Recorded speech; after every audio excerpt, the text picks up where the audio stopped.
Alors, le projet Vesta a commencé en 1981 à la demande des pouvoirs publics pour réaliser des prototypes de véhicules à très faible consommation.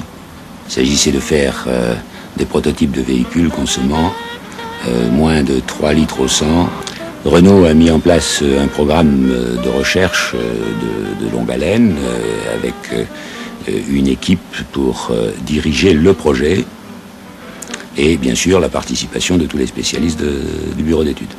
Il a fallu, compte tenu de l'ampleur de l'objectif, repenser tout le véhicule de A à Z, et nous sommes repartis d'une feuille blanche pour tous les organes, pour le moteur, la boîte de vitesses, les trains, etc. Aujourd'hui, le véhicule est à 2,8 litres, donc mieux que l'objectif, et de plus a réalisé un record de consommation sur autoroute, record mondial, à 1,94 litre au 100 à plus de 100 km/h de moyenne.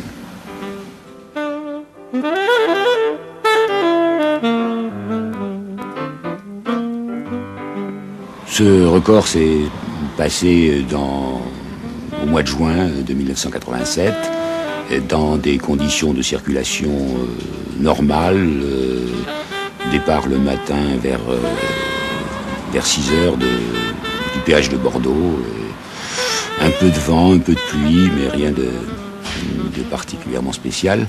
Le véhicule était conduit par un journaliste sportif, Jean-Pierre Gosselin, et il était accompagné d'une passagère qui était huissier de justice pour vérifier, contrôler la validité du record.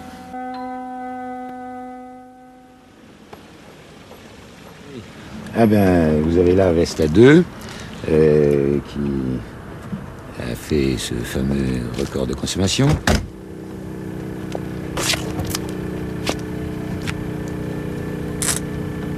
Il s'agit d'un moteur 3 cylindres à essence et à carburateur.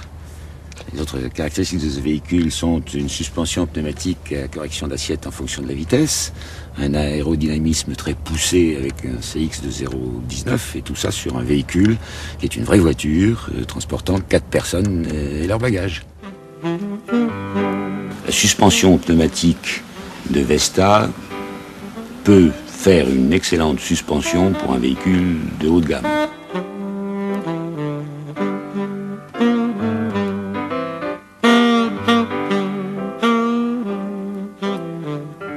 Exemple, le train arrière de Vesta, son principe dit 4 bars, est actuellement en série. La carburation et la combustion que l'on a obtenue en charge sera très certainement utilisée, transformée, modifiée probablement sur de prochains véhicules de série. La manière de calculer les structures sur Vesta est actuellement utilisé dans les bureaux d'études, bureaux de calcul. Ça permet d'obtenir de meilleures structures avec un poids un peu plus faible.